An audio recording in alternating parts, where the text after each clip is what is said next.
pemohon tidak ada satupun bagian permohonan pemohon yang menguraikan secara jelas di mana letak kesalahan hasil penghitungan suara yang dilakukan oleh termohon dan hasil penghitungan yang benar menurut pemohon secara berjenjang, mulai dari tingkat TPS, PPS, PPK, kabupaten, sampai tingkat provinsi.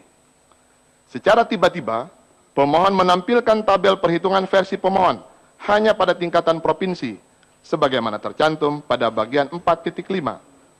Akan tetapi, dari seluruh permohonan pemohon tidak ada bagian sedikit pun yang menguraikan dengan jelas rekapitulasi hasil penghitungan suara mulai dari tingkat TPS, PPS, PPK, sampai kabupaten. Berapa perolehan suara pemohon dan berapa perolehan suara pasangan calon nomor urut 2. Sehingga perolehan suara versi pemohon pada tingkat provinsi tersebut tidak berdasar dan tidak bisa dipertanggungjawabkan secara hukum karena tidak jelas dasar rekapitulasi hasil perhitungan suaranya. Menurut pemohon, hasil perhitungan yang dilakukan oleh termohon terjadi kesalahan.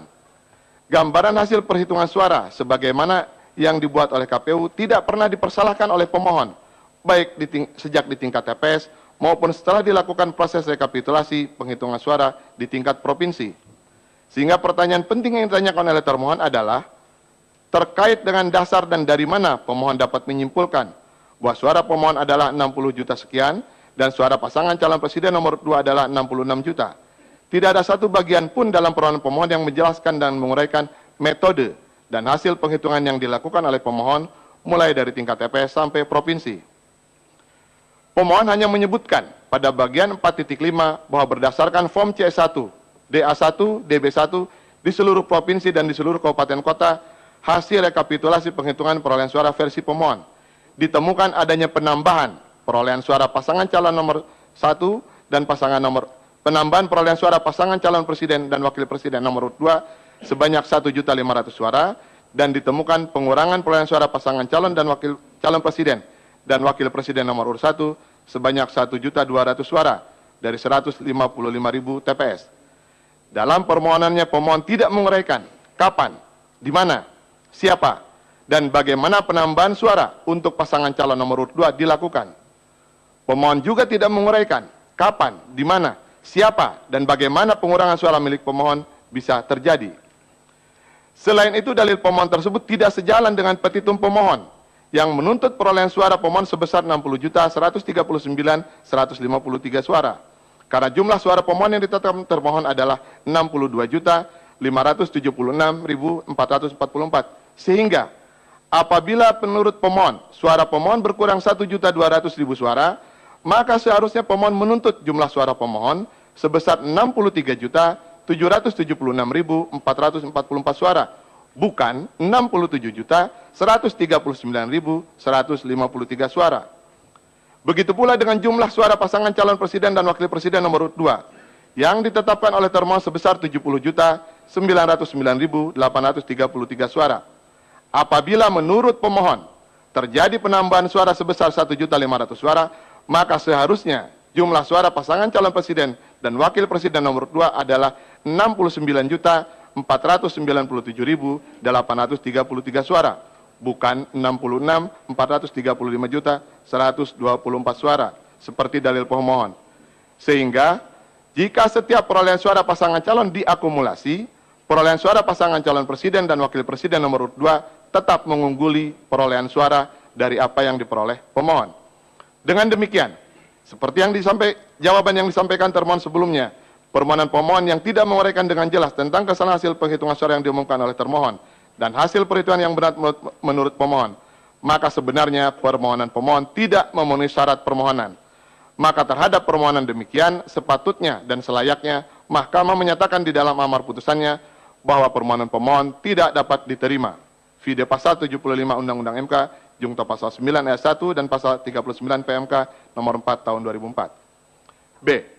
Tenggang waktu permohonan. Bahwa perbaikan permohonan pemohon yang diterima Mahkamah Konstitusi pada tanggal 7 Agustus 2014 ternyata memasukkan materi permohonan yang sama sekali baru, yang tidak ada dalam permohonan dan perbaikan permohonan sebelumnya yang diterima Mahkamah Konstitusi pada tanggal 25 Juli 2014 dan tanggal 26 Juli 2014. Dan di luar materi nasihat yang disampaikan oleh Mahkamah dalam sidang pendahuluan tanggal 1 Agustus 2014 yaitu 1.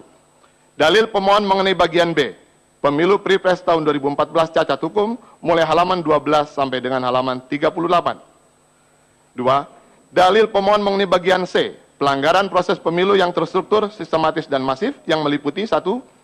Bagian 1, mengabaikan DP4, data penduduk pemilih potensial pemilu sebagai sumber penyusunan DPS, daftar pemilih sementara, dan DPT, daftar pemilih tetap, mulai halaman 43 sampai dengan halaman 49. Bagian 2, mobilisasi pemilih melalui daftar pemilih tambahan dan daftar pemilih khusus tambahan hampir di seluruh daerah pemilihan se-Indonesia, mulai halaman 49 sampai dengan 63. Bagian 3, bahwa hal-hal yang lain bersifat terstruktur, sistematis, dan masif ini terjadi sedemikian secara merata pada seluruh provinsi di seluruh Indonesia, khususnya pada 10 provinsi yang semula hanya disebutkan nama provinsinya saja tanpa uraian permasalahannya, yaitu di Kepulauan Riau, Nusa Tenggara Barat, Kalimantan Barat, Kalimantan Timur, Kalimantan Selatan, Kalimantan Tengah, Sulawesi Utara, Sulawesi Tenggara, Gorontalo, dan Maluku, serta adanya tambahan daerah kabupaten kota yang baru dipersoalkan padahal tidak pernah disebutkan sebelumnya. 4. Bagian 4, penekanan oleh pejabat penguasa daerah, halaman 187.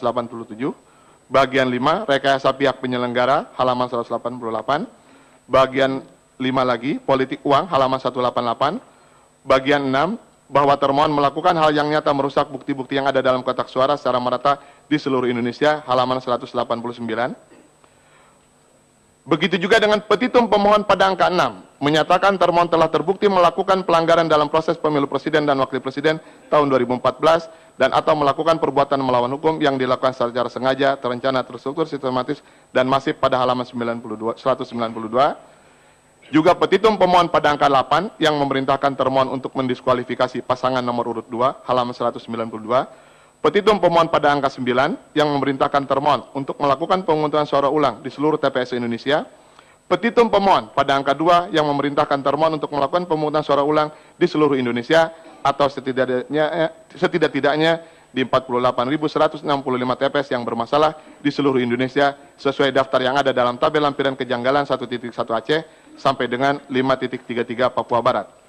Dengan demikian, karena perbaikan permohonan pemohon memuat materi yang sama sekali baru, baik dari dalil-dalil permohonan pemohon maupun petitumnya, maka harus dikualifikasikan sebagai permohonan pemohon yang baru, yang berbeda dengan permohonan dan perbaikan permohonan sebelumnya, sehingga merujuk kepada ketentuan pasal 201 ayat 1 Undang-Undang Nomor 42 Tahun 2008 tentang Pemilihan Umum Presiden dan Wakil Presiden, Jungto pasal 74 ayat 3 Undang-Undang MK, Jungto pasal 8 Peraturan Mahkamah Konstitusi Nomor 4 Tahun 2014 yang mengatur bahwa tenggang waktu pengajuan permohonan perkara adalah 3 kali 24 jam setelah penetapan dan pengumuman hasil perolehan suara dalam pemilu presiden dan wakil presiden secara nasional, maka perbaikan permohonan Pemirsa 8-11 masih akan kembali setelah jeda berikut, namun sebelumnya kita saksikan dulu headlines pukul 10 waktu Indonesia Barat.